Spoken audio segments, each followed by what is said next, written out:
Gaeilge Weekly is brought to you by Learn Irish Online. For way more shows, videos, podcasts, and courses for learning the language, head to learnirishonline.com or patreon.com/learnirishonline. You've been the best of times, you walk me through my darkest days. Why must I turn around? I ask myself. This just ain't fair, so hard to bear. I'm not really sure these days. You walk me, you don't. Mátanwa, Trónónama, Conas atá sibh fáilte arás chuig Gaeilge Weekly an tachtain seo agran céad is a haon, episode 101. Thomas Rash, we're back to reach seachtain sir a week off an tachtain Chicacha. Very, very happy to be back. Lán sásta a bheith arás. Before I start, Riv a hosníam, Cumigéirí buchas a gáil arís, so I just want to say thanks again, mar for my cúpla teachtacht is dócha to friúil agus cúpla riomhos freisin, a few different messages and a few different emails to rééis agran iver ein chéad. Well, an tachtain scata gá teachtain nó caiiciis ó hin anis, so gur míle as gachtain a heol riomhos a gáil chomhórdegus is dócha, who was kind of giving their messaging me with a congratulations caiiciis ó hin nó cúpla den a freisin margheall gur tháinig sé amach timpeall an ortest that came out around the time of the leaving cert, which is still on, I guess. Tá sé fós siúl is dócha agus an ihe nó lá riv popper iver hain sa Gaeilge the night or the day before paper 1 in the Irish. Got a few messages for me cúpla teachtacht chomh daoine gur mágat as an bud creidle bhí mé éisteacht leis le cúpla mí anús nó le blian anús chun clachtú a dhéanú mo chuid clús tuiscinnta in terms of my comprehension and stuff, trying to listen to it and get better. So big thank you for that, and hopefully if you have been listening to practice for the leaving certainly couldn't say mas rudé go ráú a géisteacht chun clachta don ortest by tún an fannach linn so Learn Irish Online no Leid Gaeilge Weekly or no go an shot an siúd once or twice here and there nuair atá sibh ag iarraidh. Ernest, míle buchas as a bheith géisteacht an tachtain seo. I have the fan on, tan fan siúl agam an seo in the Learn Irish Online office signific, so I hope it's not too loud for you guys, or I hope you can't hear it. Tá sulm nach bhfuil sibh in on a chostal, but I think with our new fancy new mic, our mic galanta nua, ní bhaid sibh in on a chostal arenos, but I'm telling you, it's an absolute necessity. Tá sé ag tastal when céad fón réad an so mar tá sé hartar carcha chéim Celsius, around 40 degrees Celsius here in Seville today, and it's 5 o'clock so records we're just coming up to the peak. Normally Seville hits its kind of peak heat at around 6 o'clock being soaked. Is ord zagin is Seville gach lá hart air a sé a clog Renona. So tricky. This is basically as hot as it gets, and we're only in June. Even in August this is the max of the is about 40 41 carcha bitter came as a carcha heart air on ever shin around that number, but it's I haven't looked up the stats. I'm sure it'll be the hottest June on record in Spain. It's been ridiculous. It's been like in August. Bhí sé cosúil lunasa agus river sin, you know, mi fiara mi morta mi eyebrown bhí sé curbáistí an hammer fad. Is the wettest probably spring or winter on record here as well, definitely in the south of Spain gandát and so in Yeshkart in the Tierra. So a bit of a strange year for the weather, quite extreme, but anyway, can't be complaining when you look at some of the other stuff. There are échan tú chuidswa tun rodiella siúl timpeall an down. Ní féidir leat a bheith tuairt amach, you know, nuair atá sé just beganín che an seo. And that's actually what I want to talk about a bit today. I'm not gonna go too heavy. Níl hun iirechta dhéanamh hun dul, you know, ró is dócha rorcha nó trom nó dá éire nó aon rud mar sin. Ach yeah, that's kind of Déanta le cúpla lá anuas. I've made a decision over the last few days that I'm going to make an effort to not just stop reading the news completely, but just stop kind of going to the news on my phone and just stop reading comments on stop a chur féin as a bheith ag léamh na Nuachta agus chomh a bheith ag léamh tráchtaíochtaí. So tá cinenne sin Déanta we made that decision over the last few days. What I'm trying to do more is kind of write out goals for the month, let's say, or for the week. rud ó bhfuil mé I géirí nó well ó bhfuil mé ag déanúireacht déanú níos mó ná sprochanna agus aimne a scríomh amach le haid an tseachtain le haid an bhí.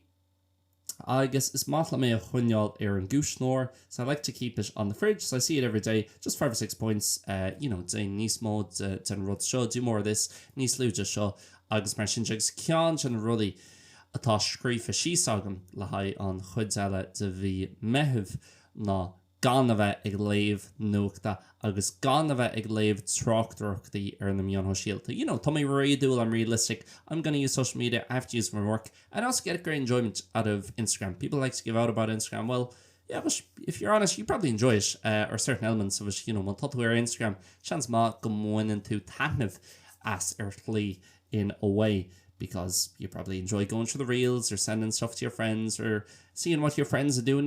Mar éireannach an so imachoni sa Spain, as an Irish person here living in Spain, to be able to look at what my friends are up to back at home and be connected to my friends in Barcelona and different places where I've been, not in a Yafrula, in around my Rivisha, or Dini Zafrula, a bhúil me lo agus mise ag tastal, different people I met while I was traveling. It's nice to be able to keep up with different things, and if I'm flying to somewhere, be able to give them a message, which again 20, 30 years ago you couldn't really do. Fihe not circle blino hin ni rautu in on a shin a yenov.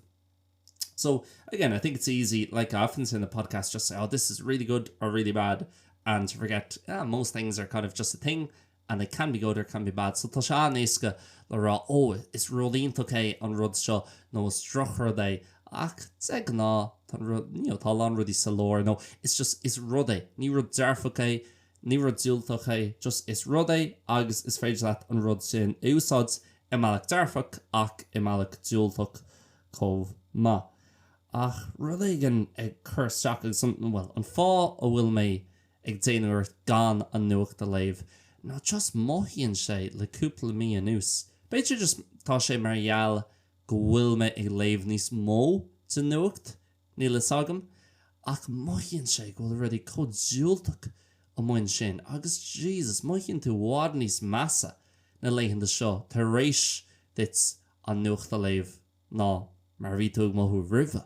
An cogus Palestine le cúpla lá anús rudí ag éirí níos massa le Iran agus Israel an sin gach seachtain duine rud éigen difriúil san Eorop cad a tharla I learfáil cúpla seachtain ó hin leis an brád agus an sin an rud fiú níos massa ná na tíirmí a bhíon daoine ag a churmach tócha ar Instagram agus ar Facebook agus na ortán sos, the kind of opinions that people put out on Instagram, Facebook and these different platforms.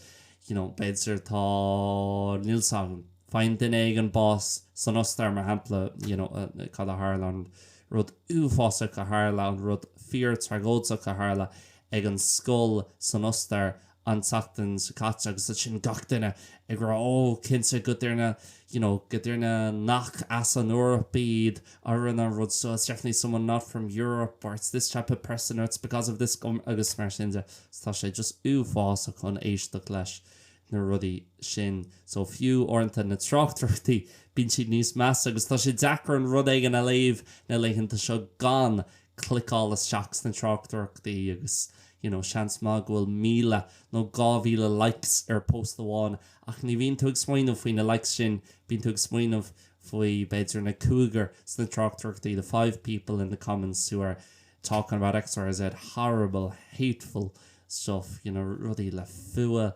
agus just rudí le níl sam rudí fear dúilteach an muhím go bhfuil mé hon an focail sin a úsáid go minic ire an fud creile seo. I think I'm going to use that or end up using that word a lot during this podcast, and I did this morning on the full version of the podcast, the word dúilteach meaning negative.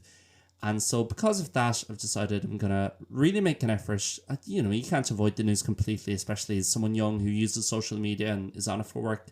Mar den ó go bhín ag buintú úsáid just na mion síalta agus a úsáidsan na mion síalta don obair.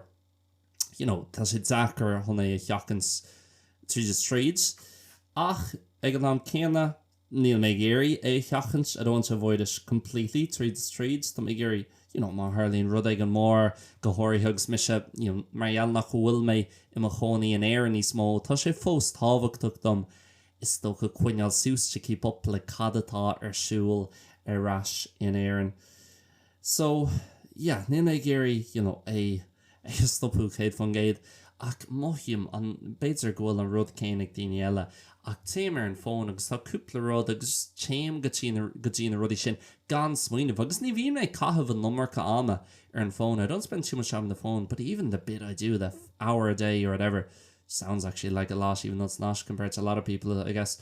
Tá chuma gohfuil sa sin go lá fála go gcomhpháirtíocht le lán daoine. If you look at your screen time, an hour is pretty low probably for most people. The orc like soch ishal a lán daoine.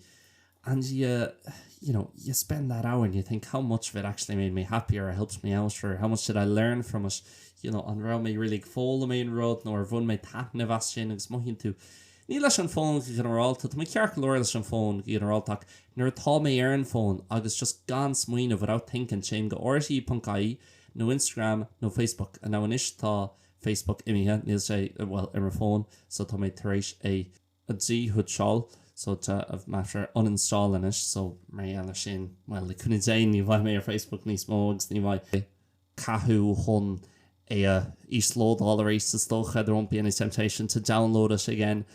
Ach, an méid zámanna a bhí mar Instagram agus ní féid lum, cégur oscail mé an app beidir truch a second river sin, ní féid lum cuimhnú mise ag oscailt an app agus tá mé an rud seo dul tríd na trachtarachtaí agus ag dul, orintha ag go lurg rud ag an súil looking up something like looking up GB News or one of these horrible sites and you're like, what am I doing? Céin sais rud óil súil agam. And so mBéarla sin just, muna, I can't say muna scríbhinn tú rud ag an síos agus muna actually turn to, okay, seo an plan agus seo cad tá mé chun déanú.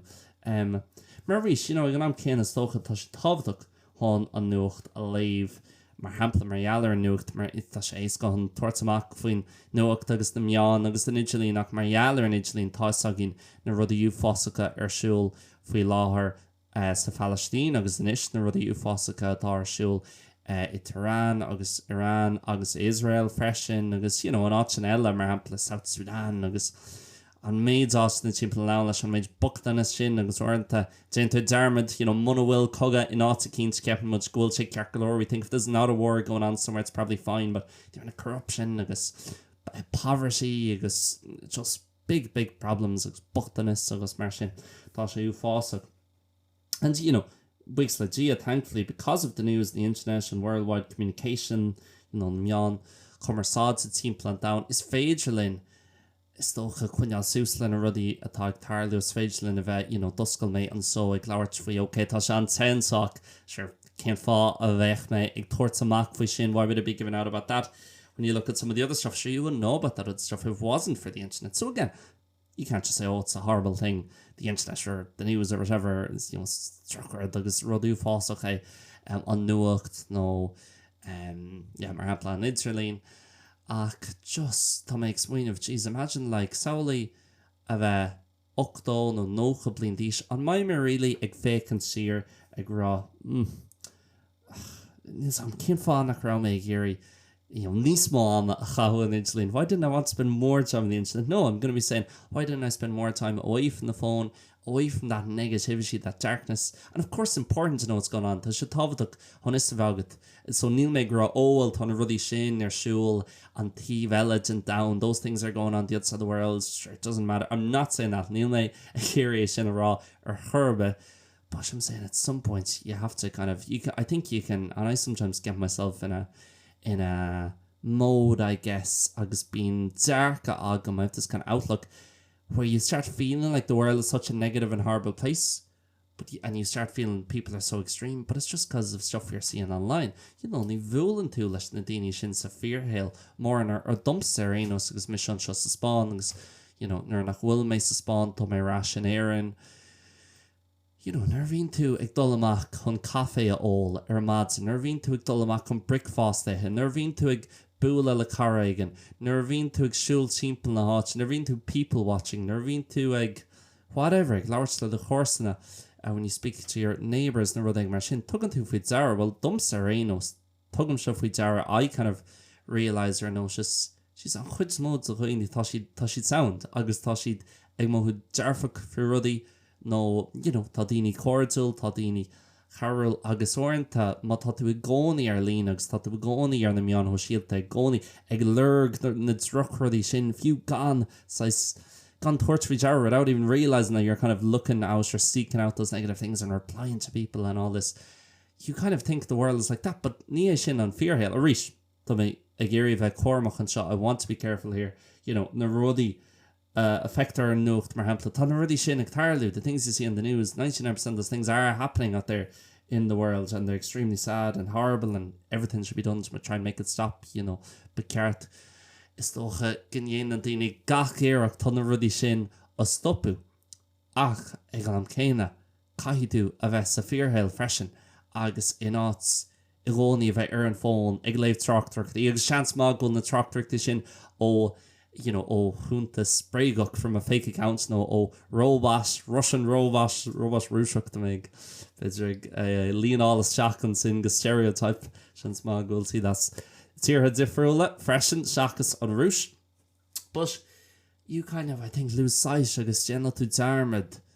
Most people are sound, in my experience, and most people are positive, and life is there to be lived, again, outside in real life. So fearhail ag labhairt le daoine, córása a bheith agat le daoine, you know, darfach a bheith agat, to have a positive outlook an saoil. Agus a rís, tá sin níos éasca dúine é sin a rá agus an chuid is mó to dhaoine i gcéisteacht leis an podcast show. Most people listen to this podcast in Western Europe or in the US, Australia, very rich countries which are developed and don't have the same issues, don't have wars going on, níl cogaí ar súl, so that tíortha seo agus, you know, tá airgad agin beidir moithíonn sé orintanta nach bhfuil ach go gcomhpháirtíocht leis an Africa agus an Áise agus fiú Mercá cheas agus Mercá lór tá airgad ag an gcuid is mó gin fiú na daoine nachfuil mór an airgad acu in éireann nó sa Spáin i gcompráid rís le áit san eile ar fud an downing a person to other places across the world tá an target sin agin. So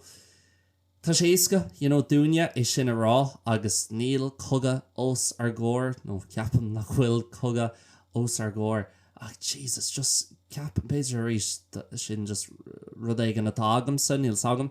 Maybe it's just something I have. I ceapan ghfuil sé go lántaí moithíonn tú ghfuil an dahan anna evil agus ghfuil se an extreme agus ghfuil gach duine ag argan, ghfuil gach duine you know, an fearte yes, no, an fearte chlé, on the far right or far left, you know, those labels, what do they, you know, even mean? Okay, very sorry for the quick interruption to the podcast, but I'd really appreciate if you didn't skip ahead. It's only going to be 90 seconds, and everybody listening to this version of the podcast, I'm assuming, is learning the language, so it's all really relevant to you. I'm not trying to necessarily sell you anything, I'm trying to help you out. Okay, and that's what all good salesmen say, I guess. If you enjoy Gaeilge Weekly and you're looking for more materials to learn the language, more stuff to get better at the language and just simplify the language in general for you, Gaeilge Weekly is just one of a load of different shows we make at Learn Irish Online, but pretty much all of the rest of them are available exclusively to Learn Irish Online members.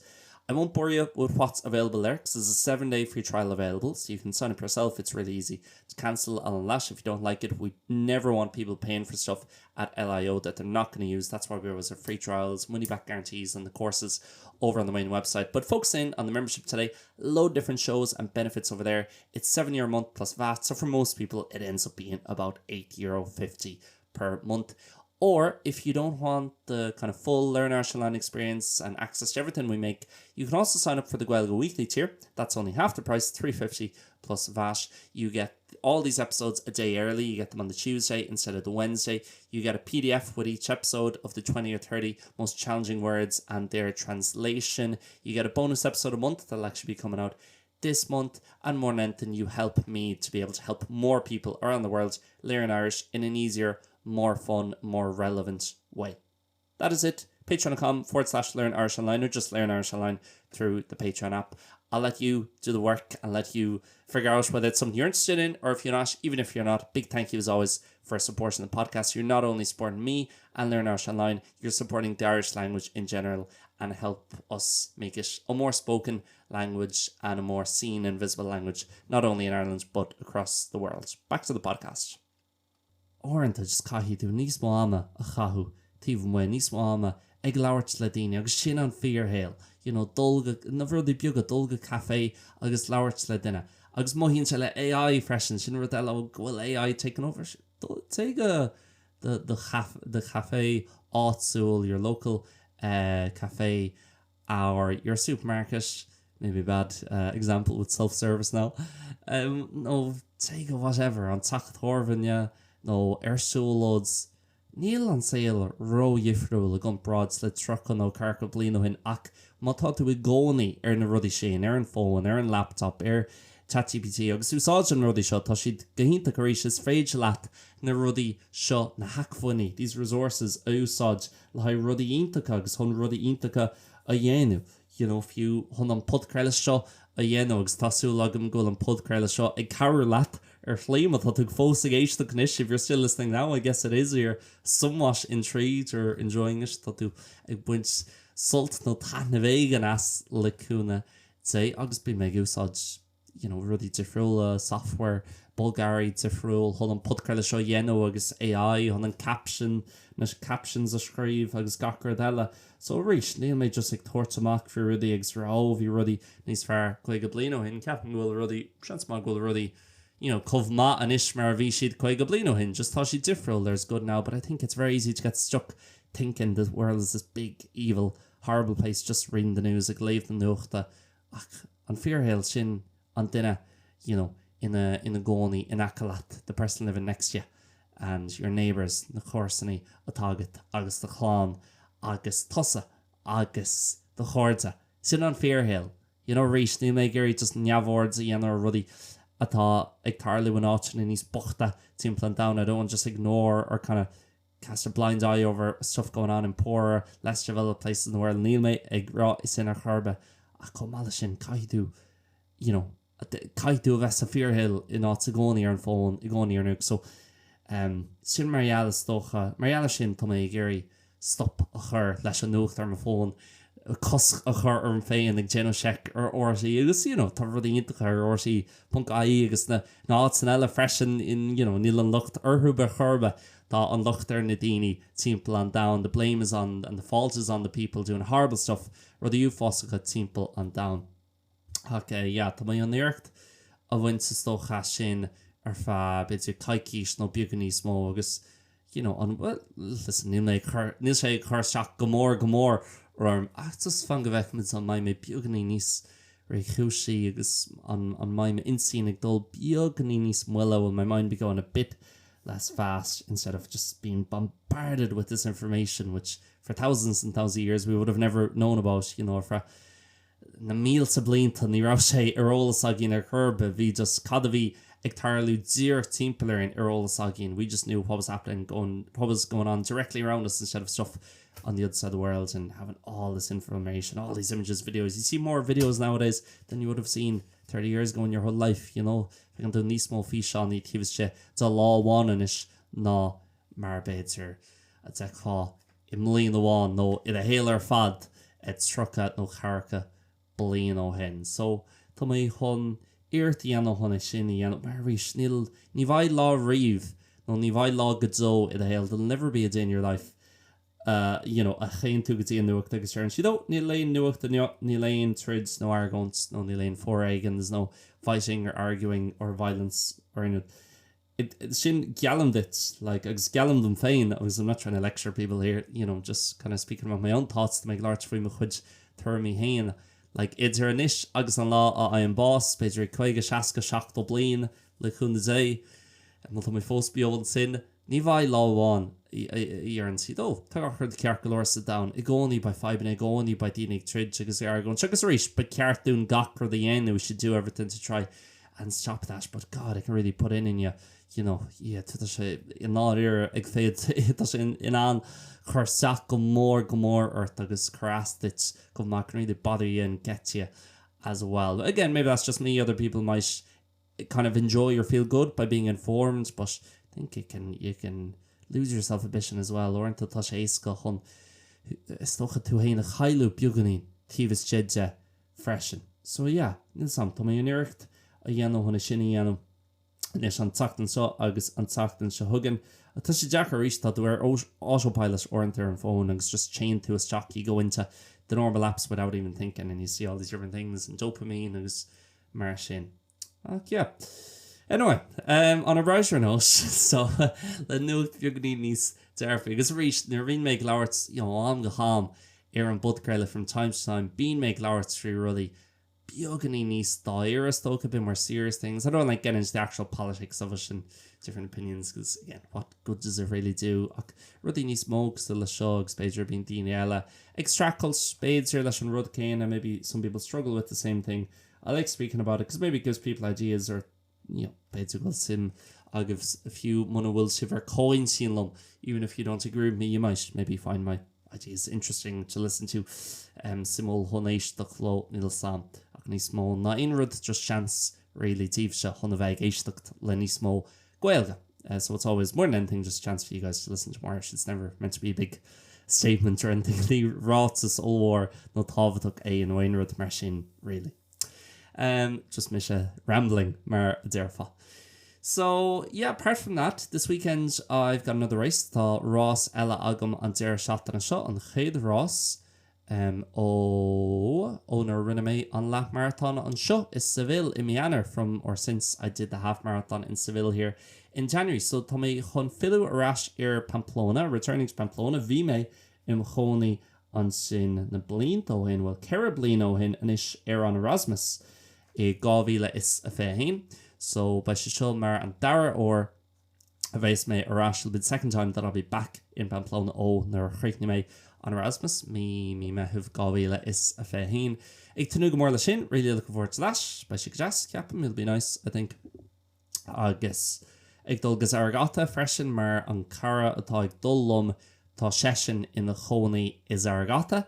So tá mé chun dul an sin ar an ina aníthe a chathú is aragata agus tá cór aige so rockimid go Pamplona le céile ar an sathran agus an sin filhímuid gus aragata ar an dánach agus rocky mé ar an srain agus aragata go Seville ar an dánach so bainnear taisle. But mi really ag dul ó bhun go bór, an seo sa Spáin or well over Gabon actually from top to bottom of Spain on Sunday. But thankfully transport's not too bad here. Umper pipeline is your roll and so on a chustasach very expensive Ibrin Segama so it's worth it for something like this. So ag tanú go mór le sin ní rá mo chuid tréála. My training wasn't brilliant first, just getting too hot here in Seville. Like folks we make tréáil bitter 3 hour in 9 Seachtana, maybe 3 times a week, fairly short runs because even at night or 9 o'clock in the morning few got hooked. No one níchlog or mads and folks tá sé anite na leighn the show. It's very hot these days, so tá sé dachar chunna a chuneal sús to keep it up. So my eile sin is on my man on PB all on PB and personal best shot agams lap marathon rinne mé an seo I Mianer is Seville Seville kid van géad chom ní leon sléimhta agin an so nó ní leon cnic agin runnas running mountains no hills. So bhí mé an or is fithe or óháin 8 nóméid is fithe a dhéanam agus 56 seconds. So really or 9 nóméid is a fithe. So an hour 28, an hour 29 minutes really. An hour 20:57 was the time I did here in Seville. I don't think I'll be able to do it again. Ní cheapan goil mé or go mai mé an é sin a dhéanam. Rís achtain méireacht ar éos ach ba si te freisin tá sé siúil le 7:00 nó lehartrééis sé Hránóna in the afternoon, in the evening. So I'm like, I better check that. That's not the morning, is it? I presume it is in the evening. Geez, that makes me know actually on will say. Ach no, I go only úsáids during 24-hour clock sa Spáin, so cínta, go dorhin a sin fijar that I would have noticed that if it is on that early. But I presume it's on the evening. Agus ba sé te, ba sé an it's a heart trocha chaim cap mar nói ní bhaid sé cóte hús I dúsgart na tír. It won't be as hot up there in the north of the country. So yeah, that is planned. It better be on in the evening as opposed to the morning. Tá súlang gold say siúil Hránóna in áits ar madsan mar by me it was argata ar madsan ach reinos tá mai hun é sin a lurach an is ceapan go mai sé cearcolóir. So yeah, ag tú go mór le sin just chun dear shot and not, you know, bain Ross gomags the only bunim tanavas na Rossi. I always enjoy the races, but more than that, just getting to go up somewhere. I've never been to Sargata, so I'll be spending as much time there as Pamplona by my cahu. A maid cén amastocha an sin mar a bheits me I Pamplona. So but she gras had an dá áte gal fiúir Pamplona is stocha aithna a chur áte gan nua cos le Sargata. So yeah, ag tú go mór le sin. Níl mór nella, really, le rágam an tachtan seo by my rash arenas will be back next week ag large beginning for Ross like when day tá sé le jet sé so she jet sé umfranona but she's in Dakar an lap marathon ach arenas genmericht. So yep, by my rash an tachtan seo ag large beginning for Ross sin most really will men on a work all if I can survive it by me calculate Kinsa. Coming from Seville, it'll be like a cold day compared to here, 10 degrees less game in Níos so I should care galore. So look forward to that. Enjoy your week. Hope everything is good with you guys. Buntanav as the Nuachta agus tásúlam go gachrad go Latsa agus livse gachtainna ag éisteacht. Mata simagih I rudí eile learn Irish online not in German Talán rudí agin an Máilíocht Dumlan. We have a lot of different things on the full membership and of course over the Learn Irish Online website and see vidlin Learn Irish Online. Laura Miliv an tachtan se hugan slán agus banna.